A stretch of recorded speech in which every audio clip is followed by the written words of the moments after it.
Millions of despairing men, women, and little children, victims of a system that makes men torture and imprison innocent people. You cannot shake hands with a clenched fist. Produced by a nuclear exchange would be carried by wind and water and soil and seed to the far corners of the kingdom of God, the kingdom of heaven. It's one small step for man, one giant leap for mankind.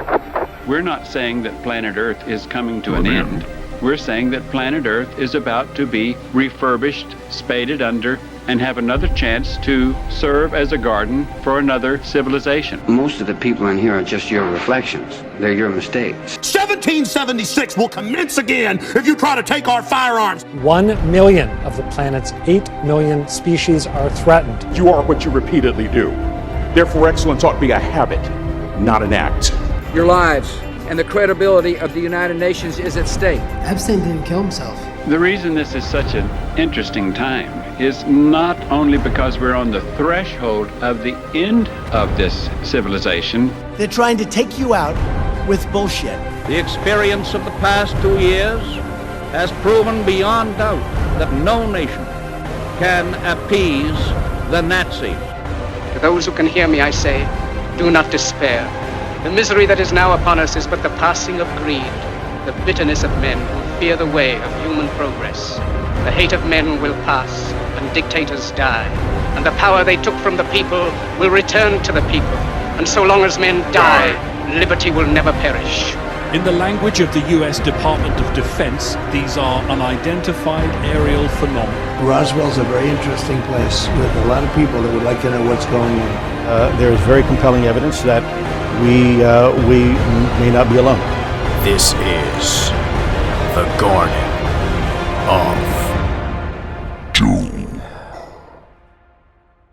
Welcome everyone into Garden of Doom, and this week we're welcoming in Martin Keller, who has done a lot of writing, and about 30 years ago he was a pop culture journalist. We were just talking a little bit, and he was in Billboard and Rolling Stone, mostly in the Twin Cities, which for those of us for those of you in the international market, the Twin Cities in the U.S. is Minneapolis and St. Paul.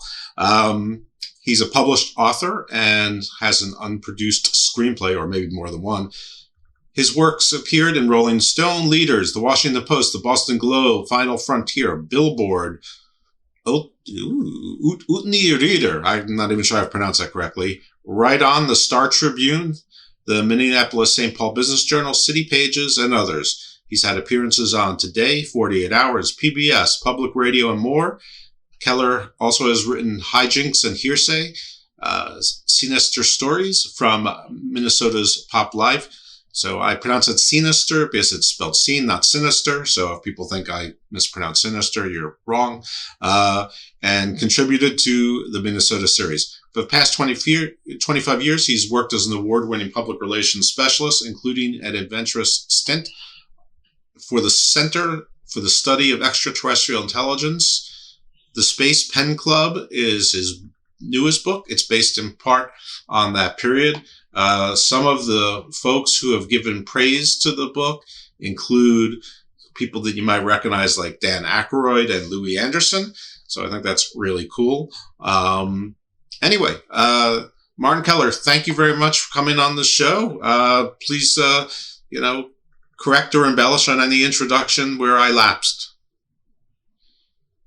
Everybody gets tripped up on that publication, the Utni Reader, which was around for a long time. I don't know if it's still being published, but I wrote quite a bit for it. It's kind of an alternative journal, and Sinister Stories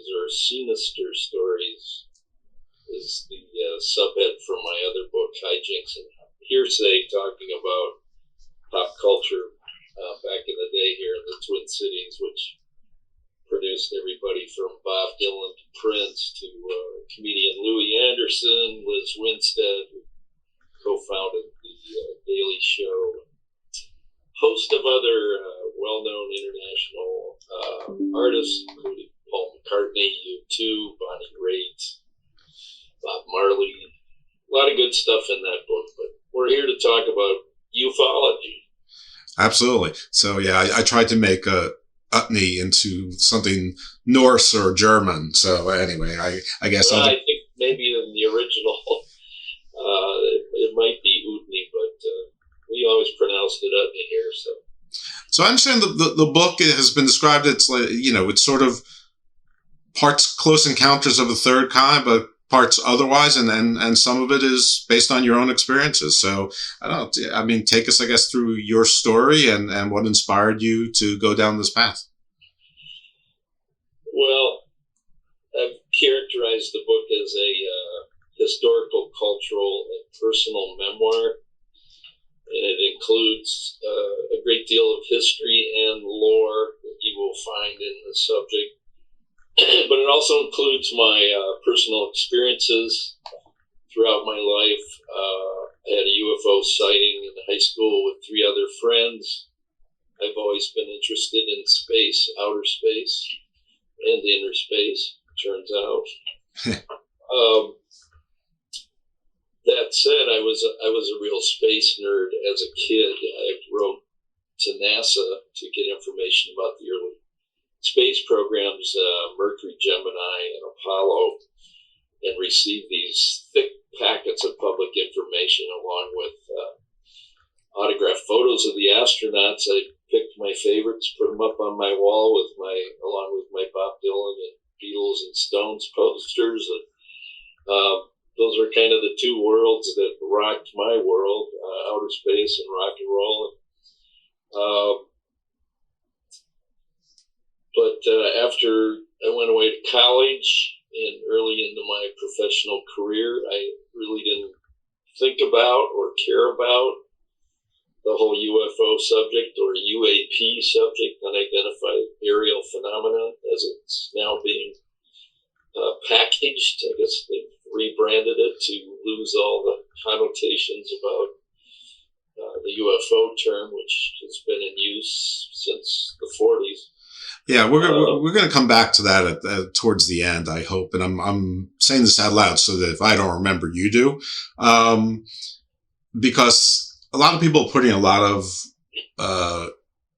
symbolism or importance on that repackaging.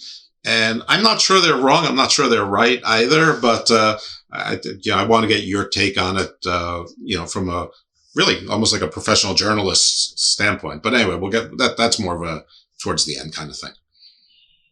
Yeah, we can revisit that. There's a lot of things tied to that repackaging, if you will. So I've never, as I was saying, I didn't really care or think about the subject when I went off to college, and then I started my writing career in the Twin Cities during the mid to late 70s. And then in the early 90s, a bunch of strange things, real genuine high strangeness events started to occur in my house. And those are detailed pretty richly in chapter 1 of the book. I also started having some very lucid dreams. And I raised this discussion time and again in the Spaceman Club book. Were these related to the ET UFO realm? And that's a big question mark. And, I run with that narrative through the whole book. It's one of the main threads in the book. What exactly was happening inside my head and inside our house, which is in South Minneapolis? And for your international audience, Minnesota is a northern state that borders Canada. It's in the central U.S. And we're a 4-season state. We have very cold winters and hot, humid summers. Although that's changing with climate change. And that's where the Mississippi River starts from. A lot of people don't know. Headwaters, about 2.5 hours north of here. You can walk across it as a little puddle. It's pretty fascinating. Yeah, it's weird. It's such a big river from such a small place. But anyway, we're digressing. It's a good digression. When I interviewed Bob Marley, we were in a hotel suite downtown St. Paul overlooking the Mississippi River. And as we were wrapping up the interview, I pointed out to him, that's the Mississippi River. He was awestruck. I mean, even in Jamaica, the Mississippi River has, holds value and wonder for people. Sure, it's the North American Nile. I mean, we've got the Mississippi, and then the Amazon in South America, and then the Nile, and after that, I guess you go into the Yellow or Yangtze and Ganges. Those are probably the most famous rivers, despite what our European friends would ask us to tell us about the Danube and the Dnieper and the Volga and the Thames. Well, those are the big arteries of the planet. Yeah, for sure. The highways of intrastate commerce, I suppose, or intracontinental anyway. All right. Well, digressions is sort of the rule of thumb in Garden of Doom. So they're okay. I mean, there's nothing wrong with them. But I know that people want to hear, first of all, I think that they're actually, I'm going to correct myself. I'm sure people are really interested to learn that you interviewed Bob Marley, among others, because talk about legends. But I think that digression was valuable because of that, because, you're a credentialed guy. You've done things. You've been there and seen that. I'm not saying that, we've had excellent guests on. We've had 30-year investigators. We've had, retired colonels from the Air Force. Scholars and professors. But, pop culture still resonates a little bit more strongly than, anything else. And so I think that was really valuable. To some extent, the Space Pen Club is written through a pop cultural lens. There's a lot of reference points or, literal footnotes that people should recognize if they've been paying attention to the culture they live in. Pop culture is kind of a universal language until you get off into the more restrictive, conservative parts around the world. And there, I don't know that it has any currency. So, allow me one other little digression, if possible. This is a question. Did you and Mr. Marley, or you in your background, or just in life general, did you learn anything about Rastafarianism? I know a fair amount about Rastafarianism, and we got into it a little bit, Bob and I, and my photographer and one other friend, a filmmaker who did the early Devo films, Chuck Statler, pretty well known. The funny thing about that Marley interview is we were barely 5 minutes into it, and he whips out a spleef, the size of a good size of a banana. The whole interview literally goes up in smoke. We had a lot of time with him in that suite, and we talked about a lot of subjects that embraced Rastafarianism. There were a lot of esoteric answers he gave to questions that I'm still not sure what he meant by them. I ask because I know very little about Rastafarianism, but I believe it ties to some of the African religions. I don't know if it's Yoruba or otherwise, but a lot of the African religions, not unlike pretty much every religion, involves some sort of being or beings from above coming down. The Aboriginals, a lot of the First Nations in the Americas, are depending on your view of angels and demons, them too, but the Anunnaki, you name it, there's a whole lot where, basically we're we're spacemen, not just stardust, but we're, our ancestors came from space or were impacted by space. Is that part of Rastafarianism? That's a good question. I don't know if they subscribe to that belief that we're star seeds. They have a very focused, personalized reading of the Bible. So I think it's more oriented toward the Old and New Testament than it is to interstellar lore or folk knowledge. There's an entire chapter in the Space Pen Club book about the indigenous folks in North America. I attended the first Star Knowledge Conference out on an Indian reservation in South Dakota and presented a lecture on behalf of Dr. Stephen Greer, who founded the Center for the Study of Extraterrestrial Intelligence, because I was his publicist by that point, right. And he couldn't make that conference. And it was a fascinating weekend. There was some particular high strangeness event on the way out there. I went with a friend of mine who was active in event planning, including a lot of presidential special events around DC and campaign events, etc. He was my co-pilot for that.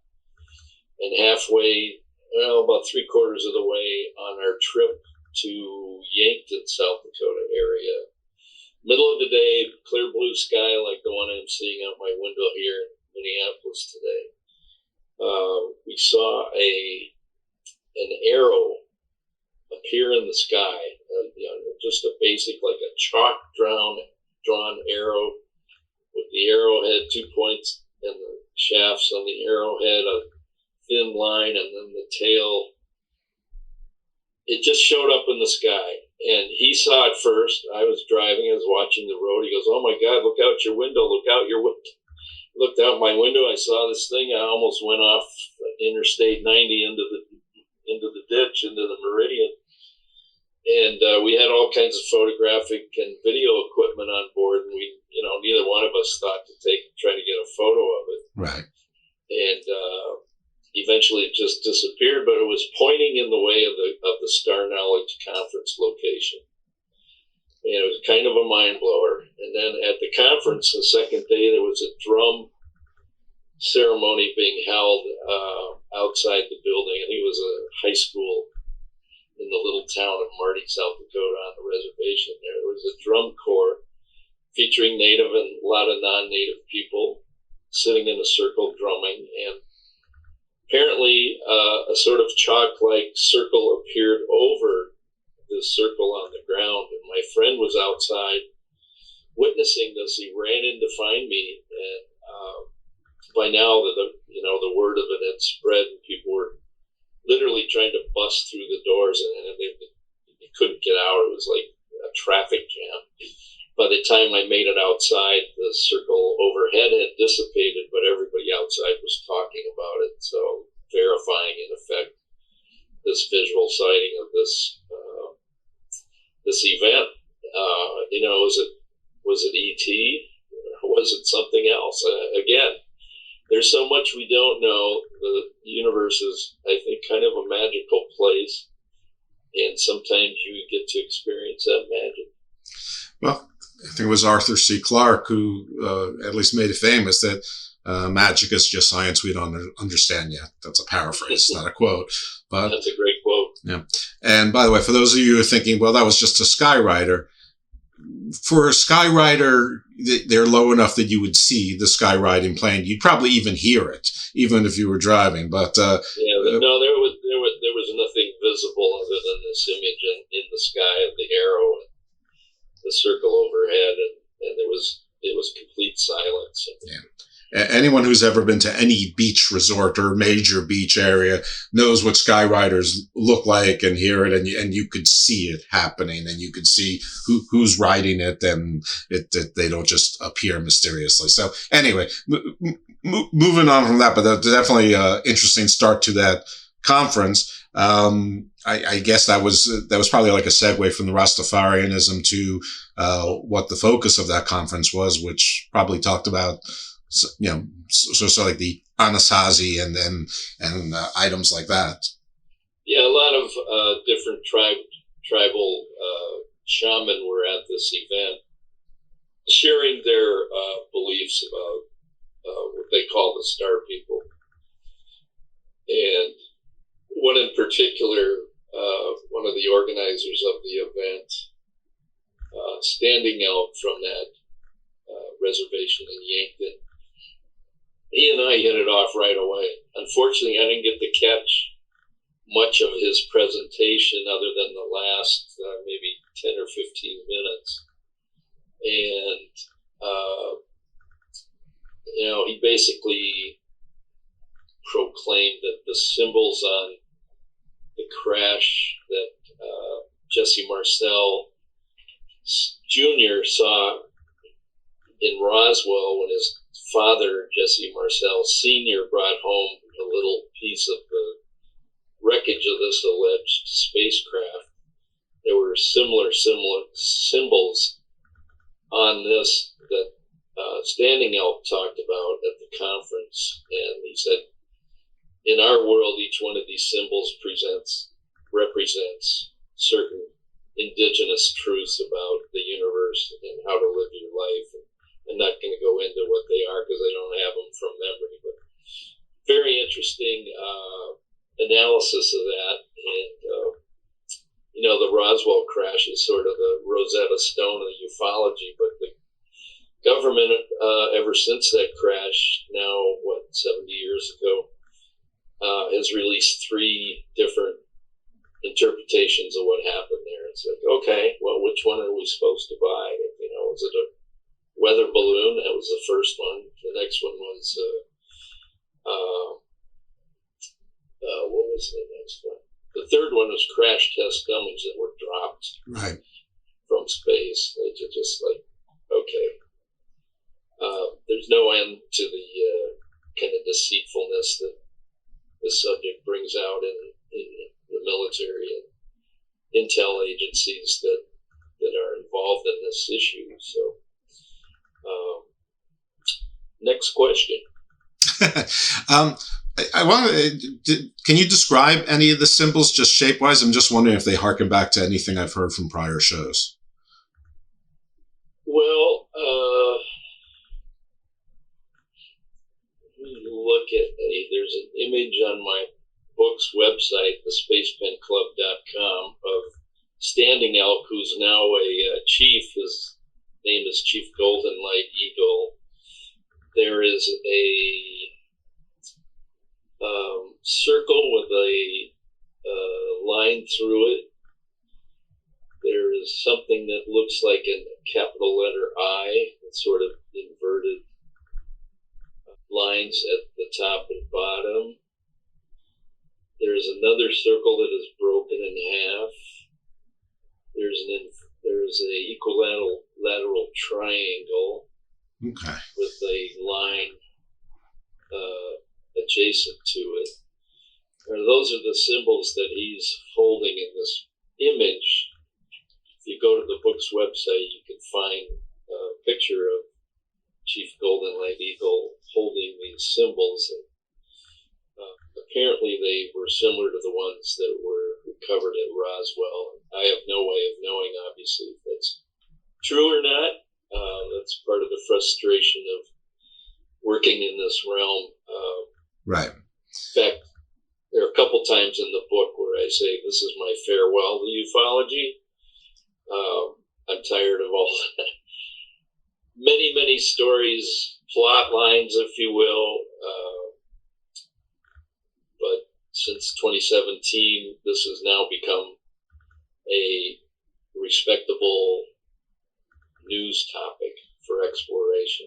Right. Well, I think that pin that I want to reserve to the end, I think this is a natural segue actually to address a little bit earlier. So I'm going to ask you, what do you think about the recent disclosures, not from the U.S., not just from the U.S. government, but from governments? I know that there's been a lot of talk about an Israeli official that spoke, Britain, Brazil, others. I know that people are excited about, but at the same time, not particularly impressed by the level of substance. It seems like it's more volume and sort of the same images over and over again. As interesting as the images are, there's not a lot of substance. But what do you think of that? And let's go into your interpretation of UAP rebranding, because I mean the timing is uncanny. I mean, it is sort of related, and I'm not one of those guys that thinks the rebranding is necessarily nefarious, but enough other people think that there is something wrong about it, and I'm interested on everyone's take on it, and I'm slowly starting to get convinced that it is, because I don't know. I think they're trying to, maybe like make us think that ball lightning and friction lightning and things like, limited aurora borealis type of events are happening so often that that's what people are seeing. And, I'm 55 years old and I've seen the aurora borealis. I've went to summer camp in Maine. I've been to Canada. I've seen friction lightning and things like that. I don't think that the credibility of the witnesses, Navy fighter pilots, police officers, generals, regular people, I don't think people of a certain age would get confused by thinking they saw something extraterrestrial, or maybe it's Earth, it could be military tech, that's top secret, but I don't think they would be confused with that and a weather phenomena. Yeah, I think a lot of stuff is confused for, interstellar spacecraft. The military has a lot of objects that are mistaken for ET. The conference I went to recently in Washington last June, another Steve Greer disclosure event that he invited me to after kind of 25 years of radio silence between us. There was a gentleman there, Michael Schratt, who was also presenting, and he did a whole thing on the black budget and the crash retrievals and bodies that relied pretty much on Leo Stringfield's pioneering work in the 90s. And this is all of Leo's work is available through Amazon, I believe. Anyway, Schratt's comment was that 90% of objects seen today are manufactured, secret systems, and 10% are the real thing. And a lot of these, they went so far as to say that these Tic Tacs that were, the footage that you see time and time again when this story is reported in the mainstream media now, these are apparently man-made as well. And in fact, there's a patent you can find online about that. I think that's a pretty good assessment as to the rebranding, repackaging. I think it's written for the class of people in government and aerospace that don't want to feel dirty by using UFO lingo. And that's well and good, but at the end of the day, I generally resort back to the good old UFO expression. Although, a person like Steve Greer goes, even that's BS. Let's call a spade a spade. These are ET spacecraft, and they know it. Most of the people that have managed the subject through, the last 70 years know it, and the UFO is. Even the UAP expressions are just convenient, ambiguous terms tossed around to further mask and create, curiosity, but ultimately indifference among the population.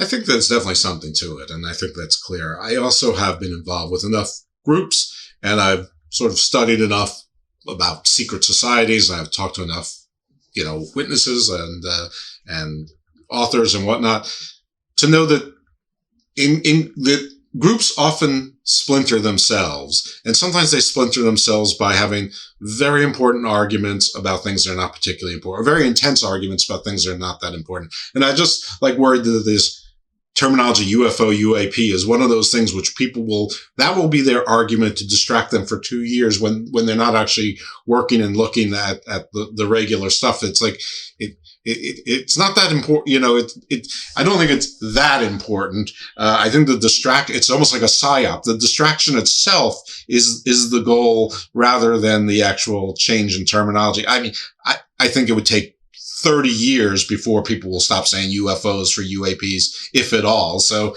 it's like, KFC is still Kentucky Fried Chicken, dudes. I mean, Dunkin' is still Dunkin' Donuts.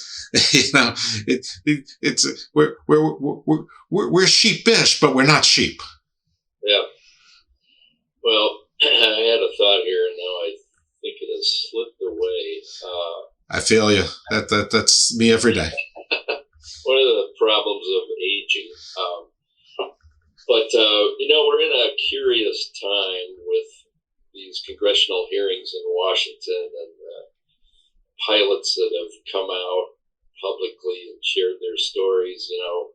I think it's Ryan Graves has gone so far as to say, yeah, we were seeing these on a regular basis out over the Atlantic. Not just me, but other pilots that were flying with him or have, that fly in the service of their country.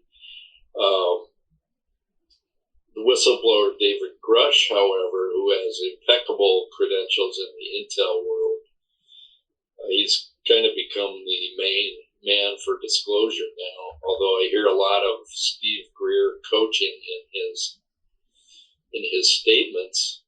I haven't asked Greer if he has in fact interacted with Grusch. He said publicly that he has in the past, but Grusch has. Let's back up a second. Then can you tell the people who maybe don't know, who is Stephen Greer and who is David Grusch? Well, Stephen Greer founded the Center for the Study of Extraterrestrial Intelligence. Talked about that at the top of the show. Didn't he come from Harvard? Wasn't he like a professor at Harvard? No, he was a medical doctor. He was the head trauma physician in the emergency room at a hospital in Asheville, and then he started CSETI, the acronym for the Center for the Study of Extraterrestrial Intelligence, in the early 90s. His whole thing was close encounters of the fifth kind, human-initiated contact. We don't need the government. Let's go out. Let's meet these visitors, halfway. Let's try to initiate a dialogue, a dance. And he does that through these protocols he had developed using sound, light, and remote viewing.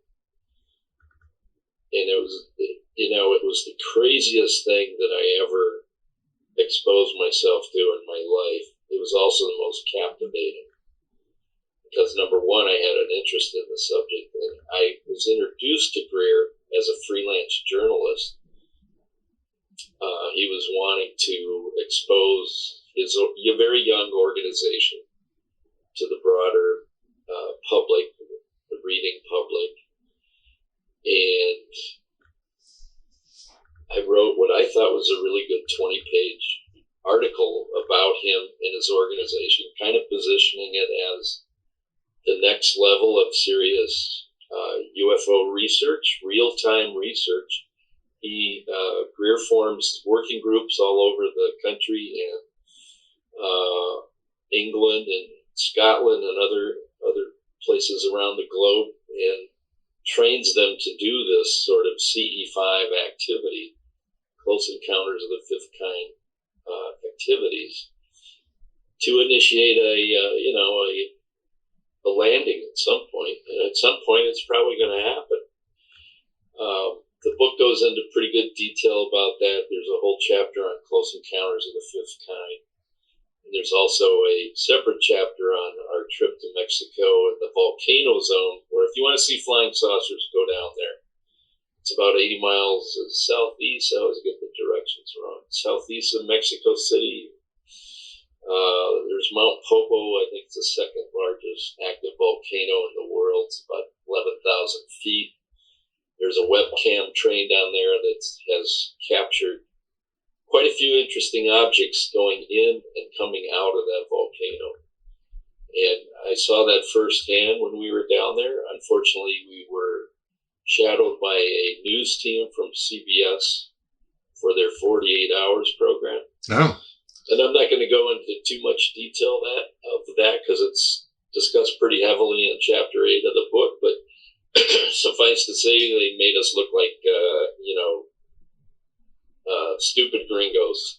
Ah. There was no context as to why we were in Mexico. Well, Mexico in the early 90s had a massive UFO wave that started during the total eclipse. Oh, and all these objects were kind of like came out during the darkness. People got their video cameras out, their regular cameras, and there's a couple of different videos that were made about this wave. One of them is called Messengers of Destiny. It might be online. I think it might be on YouTube or someplace. Really fascinating piece of work. You'll have to forgive the kind of cheesy, spacey effects and music that they build into, which all UFO documentaries, for some reason, to their detriment, insist on using. So that's chapter 8 of my book. Grusch was the still other. See quite a bit of UFO activity down there, including Mexico City. Right. Who's David Grusch was the outstanding. David Grusch is the former intelligence officer.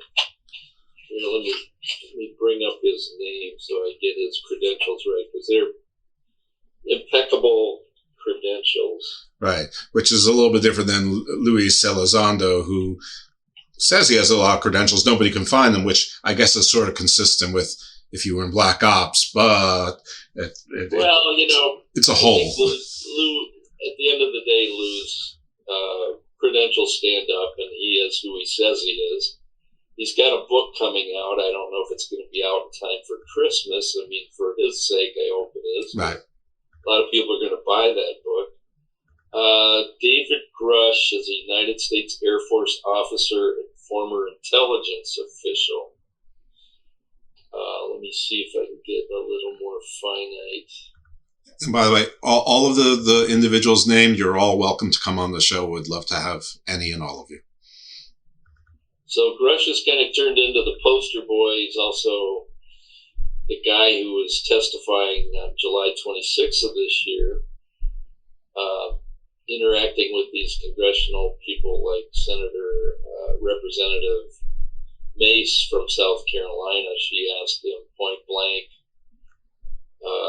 you're claiming that we have biologics, so military shorthand for biological entities, that we have biologics in our possession and also recovered craft.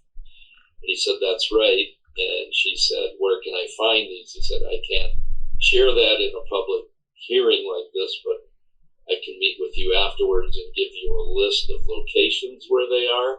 And I can also provide a list of hostile and friendly witnesses who will either affirm what I'm saying or deny it. Those would be the hostile folks. And there's quite a few of them in the military that don't want this out for any number of reasons. Very interesting.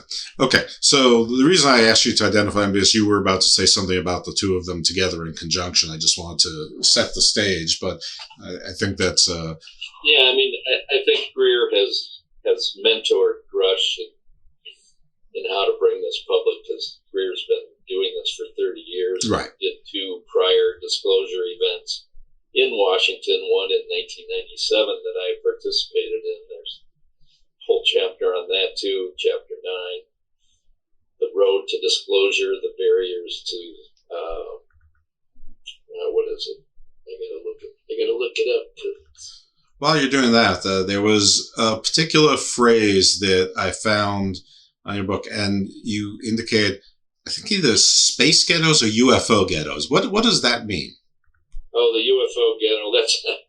That's an expression Steve Greer used to toss around, and it was basically just the world of ufologists and their detractors and their debunkers and their fans and supporters. I thought it was a hilarious term to use, and when you move in these circles, it really does feel like a confined space, like a ghetto environment where everybody is kind of marked by their interest in the topic. And one of the things he said early on when I interviewed him for my story before I became his publicist, because I couldn't sell the story, couldn't sell it anywhere. The appetite in the mainstream media in the early 90s for this was just, it didn't exist. There was nothing going on. It took till 2017 when the New York Times ran their front page story about Lou Elizondo's secret Pentagon study from 2007 roughly to 2012. That made it safe for people to start reporting on this seriously and doing, deep research. And, now we're, Congress has taken a genuine interest in opening this up. So I couldn't sell that story in the early 90s, so I said to Greer, and I'd been working in public relations for about 3 or 4 years at that point and doing some freelancing on the side. I said, look, I can either try to keep trying to pitch the story to other magazines, or I can rewrite it. I said, but seriously, I think I might be of more value to you if I become your publicist. And he said, okay, let's do that. And I got him on Larry King Live.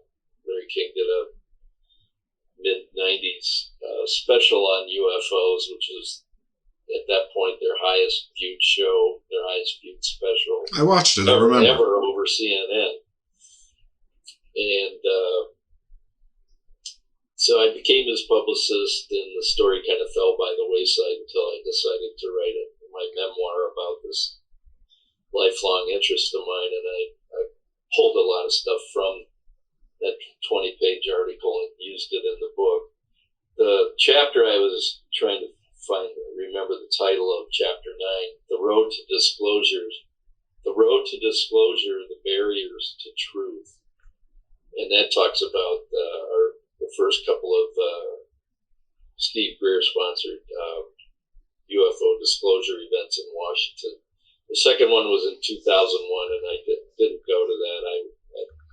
At that point, I had washed out of the organization for any number of reasons. Primarily, I need to make a better living. I had a young family and kids. I could no longer be his pro bono publicist. So I moved on. I did try to log on for that second disclosure event in 2001, but the system crashed. There were so many people like me trying to get on, although Greer maintains that it was sabotaged, which, again, I have no way of knowing if that's true, but, nothing surprises me anymore in this arena. I don't want to get bogged down in those arguments because they're pointless. What about other countries? I mean, I know that we're U.S.-centric. I'm often U.S.-centric. And, the whole Valiant Thor story made a deal with the Eisenhower administration because they picked the United States as either because it was the strongest or the best and whatever. And that seems like a very Earthbound kind of, narrative. But who knows? I don't know. Maybe the aliens are Machiavellian. Maybe there's something to it. But, the United States is not the only country in the world. You already mentioned Mexico. Obviously, other countries are doing their own disclosures or have their own systems, and there's probably places that have less tight security, less tight ability to keep secrets. Is there anything from other parts of the world that you find more promising, more fertile? Well, at the time I was writing the book, which was basically, it took me 10 years, although I didn't write consecutively. In fact, there were 2 years where I didn't write at all. But at the midway point, I think there were, the book published originally in June of 2021. So back up about 5 years. At that point, when I was probably in the middle of it, I think there were at least 15 countries that had opened up their UFO files and just said, here's what we got. And, all the stories line up. They're all the same. Objects seen, interactions with humanoids or greys.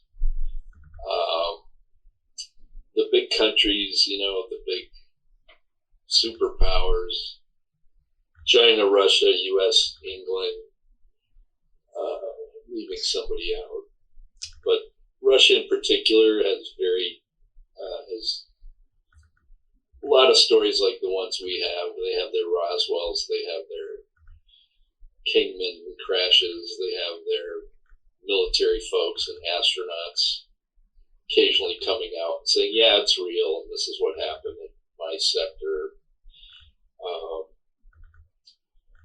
So I don't know if that answers your question, but it seems like there's a coordinated effort among countries to keep this quiet for whatever reason. See, that's the part I don't get, because I understand, I may not like it, but I understand why a country would want to keep the tech to itself and keep it top secret. I understand where a couple of countries who are allies with each other would, like maybe Britain, the United States, and France might, though. After you steal a country's nuclear sub contract, to Australia, maybe the French aren't so happy. Anyway, but I understand why a country would. What I don't understand is why countries that are obvious competitors with each other, if you're the Russians, especially now, when you say, okay, listen, we're not going to use nuclear weapons, but I think it's time that you know that we met the Andromedans, and we have these EMP weapons that you can't do anything about. So give up that giant grain factory between the Black Sea and the Caspian Sea, and leave us alone. And of course I know that there's, a million conspiracies about a world cabal and whatever, but I think the history of the world shows that there's no world cabal. Otherwise we'd be, we wouldn't be killing each other as much. We'd be buying a lot more stuff. Anyway, why would all the countries operate together absent, the Star Chamber, the Illuminati Council of 10 or 13 or whatever it is? Well, I think a simple answer maybe is that all these countries have economies that are based on petrodollars, petro rubles. It's an energy issue ultimately, and if we don't, if these spacecrafts have technologies that don't rely on burning fossil fuels, that game is over on a global scale, and it probably needs to be over, or certainly diminished, cut in two, before we choke the planet with carbon dioxide and continue to wreak climate catastrophes with these building storms that we're seeing, more violent storms around the world. I don't want to get into a climate discussion here, but I think it's all interrelated, and ultimately comes down to energy, and you don't want to, certainly the elites that control 90% of the world's wealth don't want these systems to go away. They don't want a dramatic change in energy and propulsion. But I think that's probably why the secrecy's been in place for so long. Wouldn't they be the same ones who would have the first dibs at the new technology, though? I mean, isn't it like the big energy companies, at least in the United States, who have invested the most in, next generation energy? I mean, wouldn't they be the ones say, government, okay, give it to us, and then they'd continue to be the elites? They just would harness the new technology, Well, I think that's true to a point, but if they remain classified, above top secret, they're not going to do the technology transfer to the broader public arena.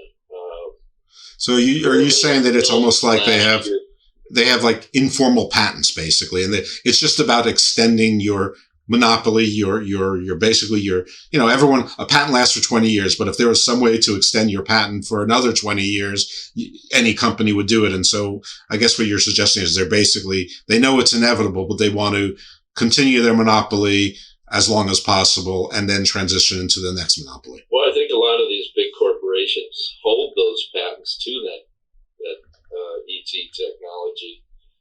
That's another reason why it's been such a well-held secret. The government hands off this stuff at a certain point. I would recommend to listeners to go look at this. I hate coming back to Stephen Greer time and again, but I think he's been on the cutting edge of revealing a lot of his. Once his publicist, always his publicist. Yeah, well, I don't have any interaction with the guy, and I didn't for the last 25 years, but I've watched the films that he's crowdfunded. They're all worth looking at. They're very informative and insightful. And the last one is called The Lost Century, came out this spring.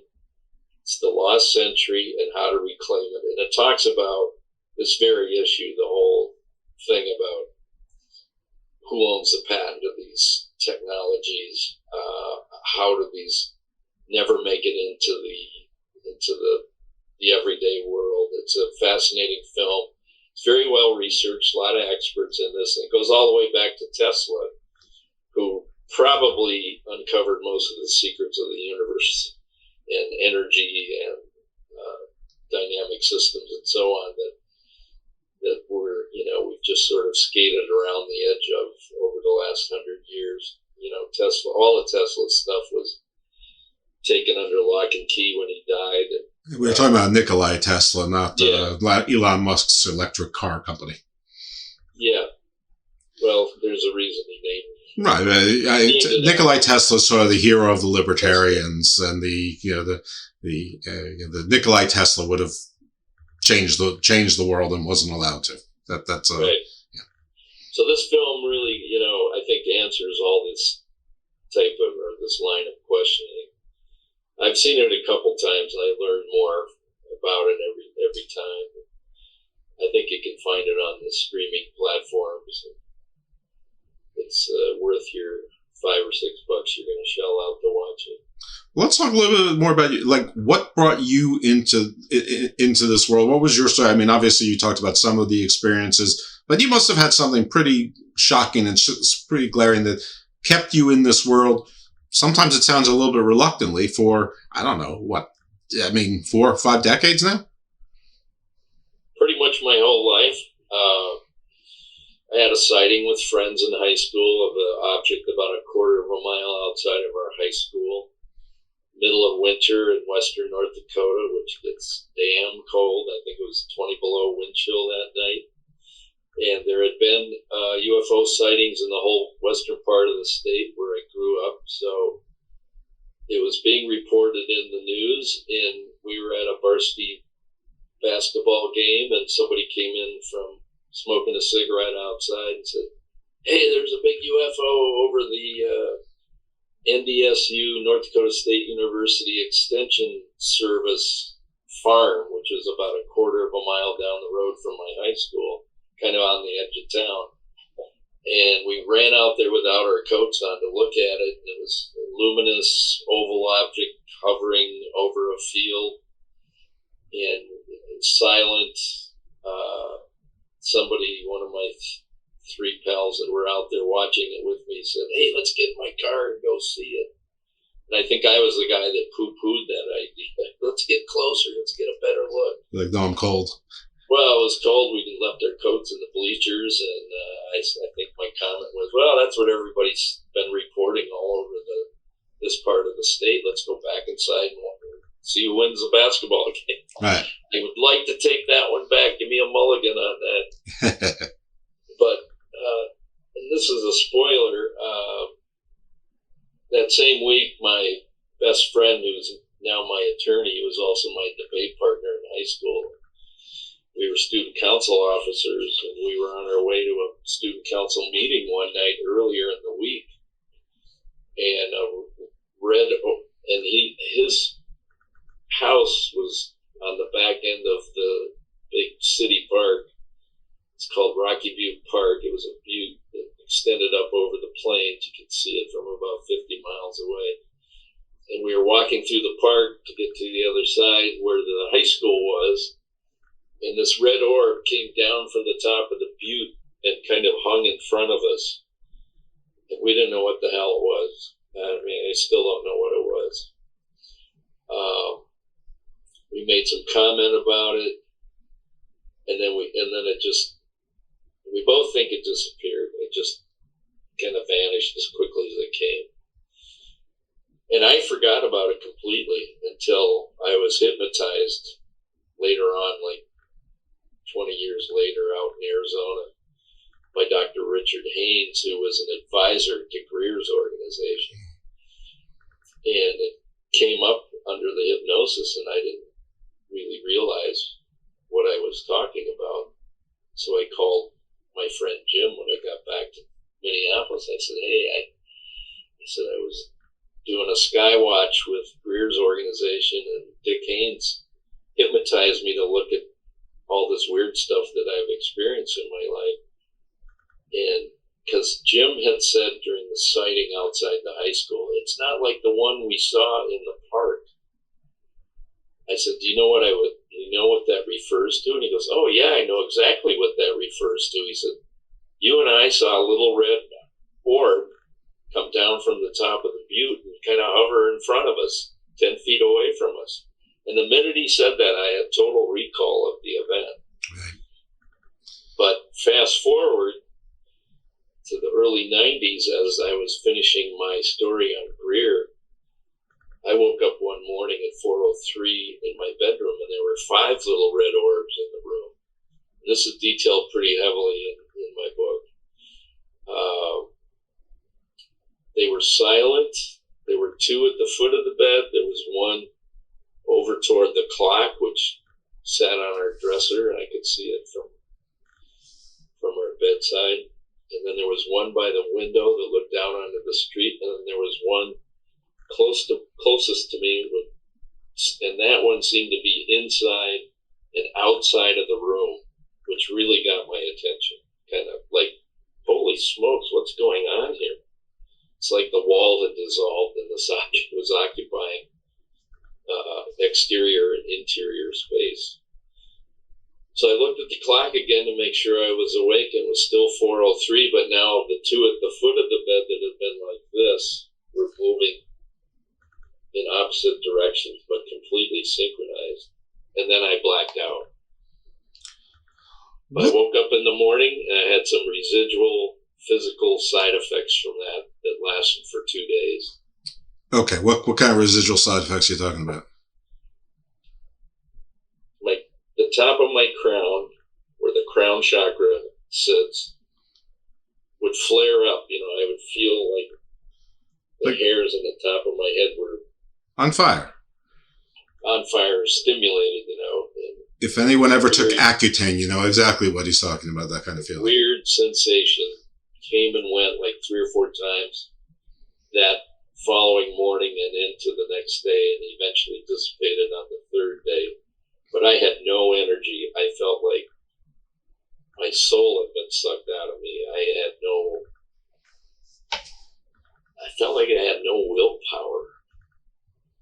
And I detail this pretty heavily. And under hypnosis, we tried to explore that, and it was met with a lot of anxiety and hesitation. So Dr. Haynes, in his wisdom, shut it down. He said, okay, we'll come back to this another time. Well, I haven't done it since, but at some point I might. When you're ready. Let me ask you this. What do you think is happening here, and what do you think that, they've been sort of hovering around, at least, from Roswell time. Probably later, my preferred theory is sort of similar to the Eric Von Däniken one, though not exactly, but that, all of our gods and demons and angels and, fairies and, myths are, probably more likely described as alien. I know that these days people are talking a lot about extra dimensional beings from they're inside the earth, living under the ground. I guess none of these things are mutually exclusive. I will admit my bias. I hate extra dimensions. They break my brain. The multiverse breaks my brain. I don't like Loki. I didn't like Doctor Strange. So, I don't like British science fiction. So I just don't like it. So just because I don't like it means I don't want it to be the case. But it seems to me that you start entering all these other things into it as possibilities. You start getting away. There's billions upon billions of galaxies out there, which all have billions upon billions of stars. That seems to be the mathematically, practically certainty. Whatever the largest number you can get to without it being certain is where you are with that. Unless you're unless there really is a god or gods who have only a special interest in this particular planet.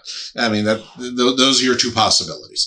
What are your thoughts? Like, what do you think, if it's new, and by new, I mean the last 100 or so years, why? And if it's not new, what are they waiting for? What's their interest in? Why haven't they moved? Or if they have moved, by moved, I mean make their move, not like, jump. If they have made their move, what is it?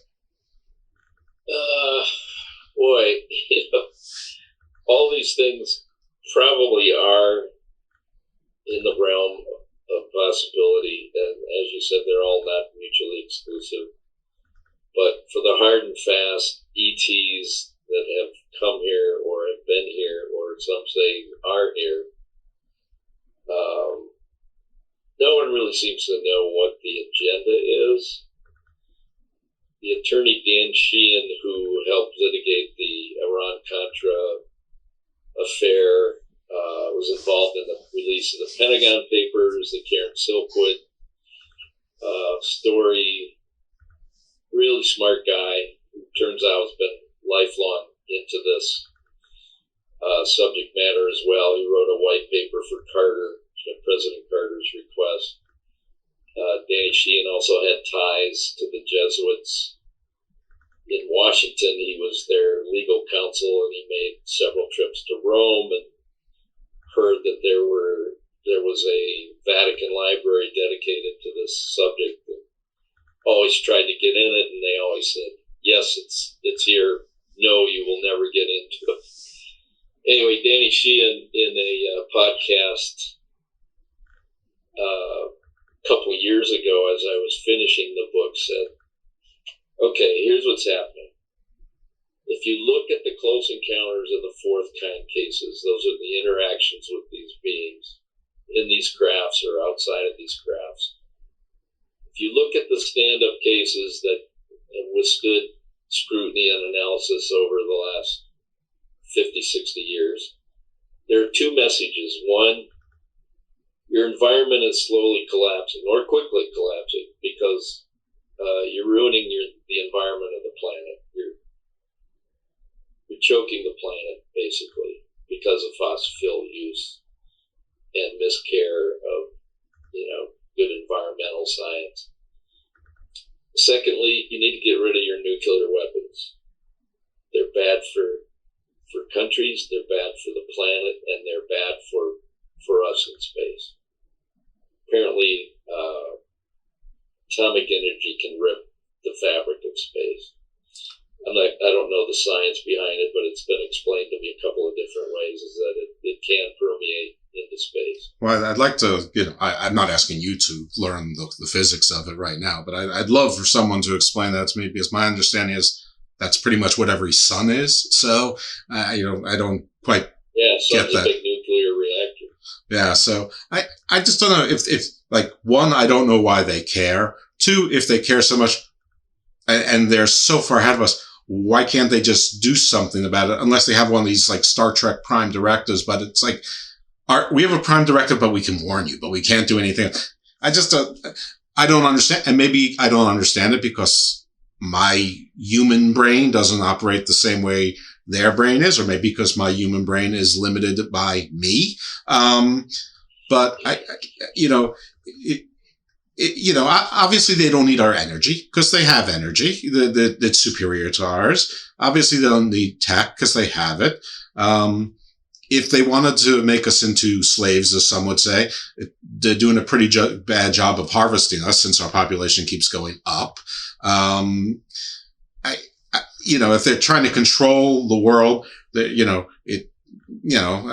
listen, my life's pretty good, but the world itself, I think, is a pretty rough place. I just don't, I don't understand if they were so invested as why haven't they done something about it and there's people out there saying, dummy, they're controlling everything.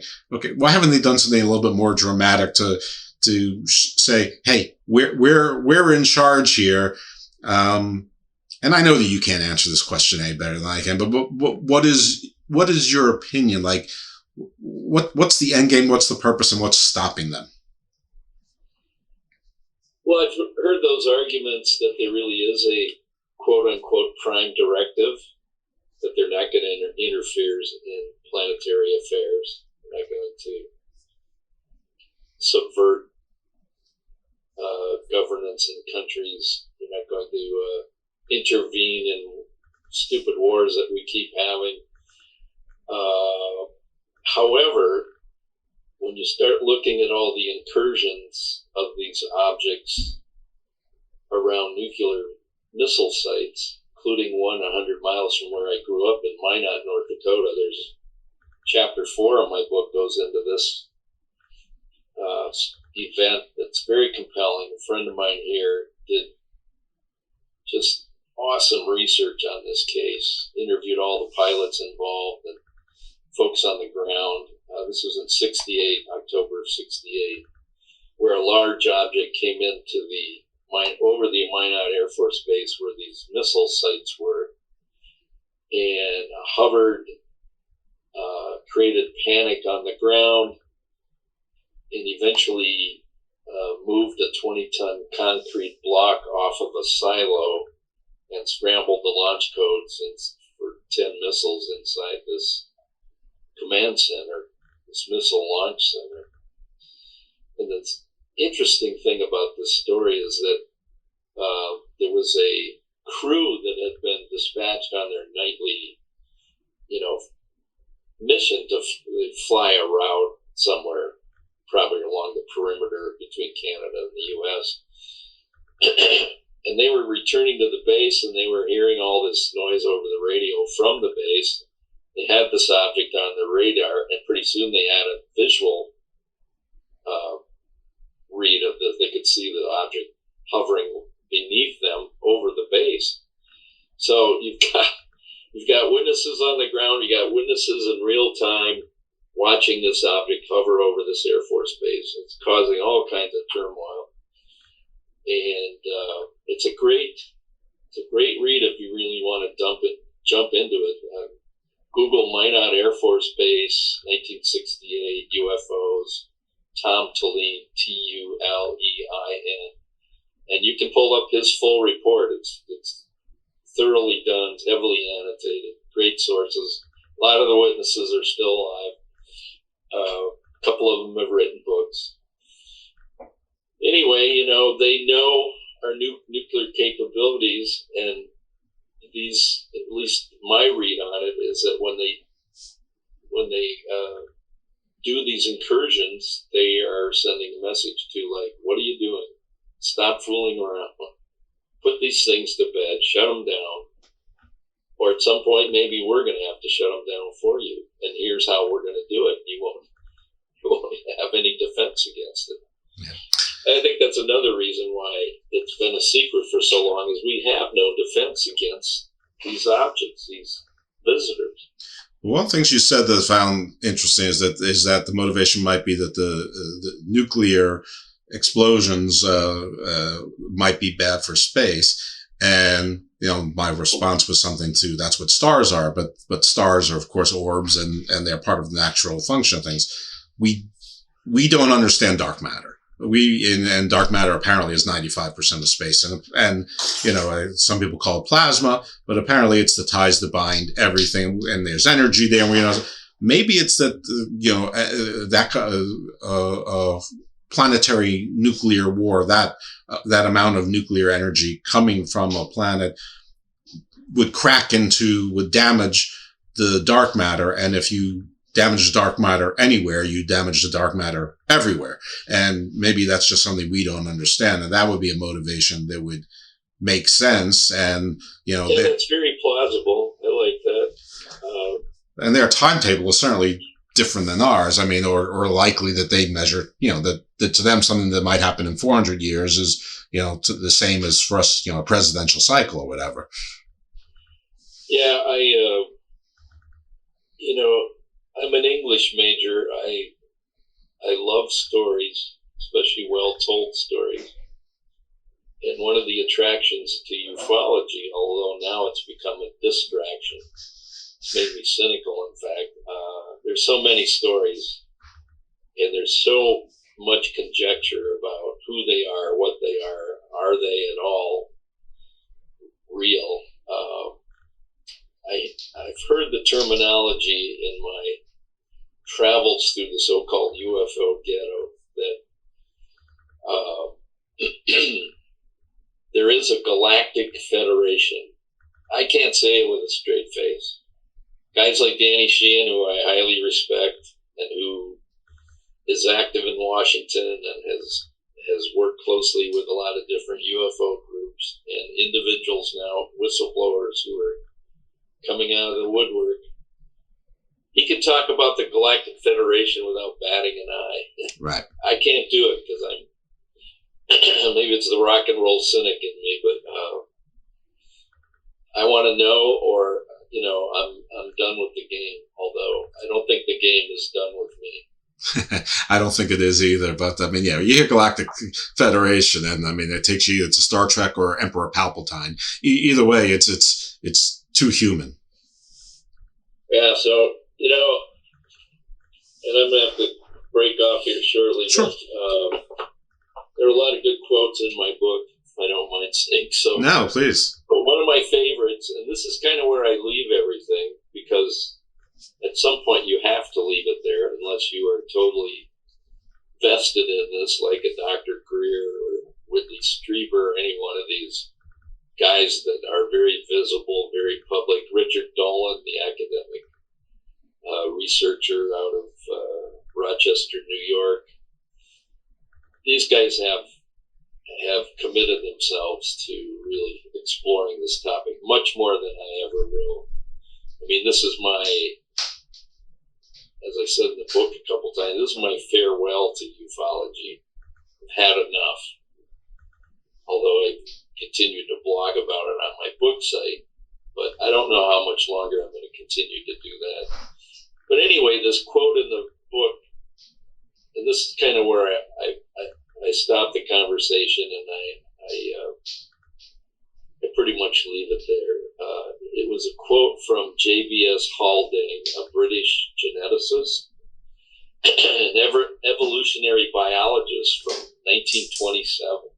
So this quote's almost 100 years old, but I think it's very relevant for today in 2023 in the sort of disclosure term we seem to be in. Haldane says, the universe is not only stranger than we suppose, but stranger than we can suppose. And I think that's a great summation of where we are. We really don't know jack about the sum total at the end of the day. And that's kind of where I like to park this discussion. I think that's as good a place as anyway. So the book is called The Space Pen Club. Some of the folks who have given praise to it include John Thavis, who's the best-selling New York Times author of The Vatican Diaries and The Vatican Prophecies. You've probably heard of both those books. Dan Akyroyd, obviously you have heard of Dan Akyroyd. If you haven't, I don't know who you are. Owen Husney, who is the author of the memoir Famous People Who've Met Me, a memoir by the man who discovered Prince. Adrian Lee, the author of Ghosts and UFOs, Connecting Paranormal Phenomena Through Quantum Physics. Louie Anderson, the comedian, 3-time Emmy Award-winning actor, comedian, and best-selling New York Times author, among others. So you've heard all the names in the research. Where can people buy the book, and how can they otherwise follow you and support you if they want to follow you and support you? You obviously mentioned that you still blog, so there's obviously some places. Best way to get the book is to go to Amazon. And if you go to my book's website, there's a couple of Amazon links. You can just hit those and you'll be shopping for the Space Pen Club instantly. The book website is www.thespacepenclub.com. There's a number of good reviews, some of which, Jeff, you've named off the individuals that contributed to those reviews. The blog is there, although I haven't written a blog since late August. I've been kind of burnt out on the subject. I've also been traveling a lot. So I'm going to probably blog into the new year, and then I think after that I might have to take a hard look at like how much more energy I'm going to give to this issue. Because I have another book I want to write, and you can also join the Space Pen Club at the Facebook group page, Space Pen Club on Facebook. There's a lot of good news stories and opinions that members there. It's a small group, a couple 225, I think, last time I looked. A lot of people post news stories, and there's been, there's increasingly a lot of news stories and opinions coming out now, finally, thankfully. And then I have an Instagram account, post a lot of, a few things there. And then if you want to connect with me, you can send an email. If you want to connect with me personally, you can send an email to my publisher, and that email address is spacepenclub@calumeteditions.com. Calumet is CALUM as in Mary, ETED. spacepenclub@calumeteditions.com, and they will forward any emails I get or any requests for just to have a conversation or to book me for speaking. I do occasional speaking presentations on topic. And is it the Space Pen Club? Is it Space Pen Club : Close Encounters? Sorry? Is it the Space Pen Club : Close Encounters? No, it's the spacepenclub.com. Oh, I mean on Facebook. Oh, yeah, that's you. I see you. It is. So, folks, if you're looking for it, it's the Space Pen Club : Close Encounters. That's how you'll find it. It's sandwiched between the Space Coast Texas A&M Club and Space City Pen Club. But it's definitely you, because the first post I see is from, well, Martin Keller. So that's the one. I just joined, by the way. So you're not done with me. Welcome to the club. Thank you. All right. Well, thank you for giving us your time. I know that you have another engagement coming up very shortly. So thank you for being on Garden of Doom. Best of luck with the book. I am going to read it, and thank you for sending me a copy. I really do apologize, and I know that your time is precious, but to the audience and future guests, I do try to read everyone's book who's going to be on there. It's just sometimes it's just not possible. And what are my excuses? Well, I got married last week, so that's my excuse. Say no more. Right. Thanks a lot for having me on. I appreciate it. Yeah, my pleasure. Good luck with everything, and maybe you'll come back again with do your other book. Time will tell. Indeed. All right. Very good. Thank you for listening to Garden of Doom, and give us a rating and review. And you can do the same when you read Mr. Keller's book. All right. Thanks very much, and you'll hear from us next week again on Garden of Doom.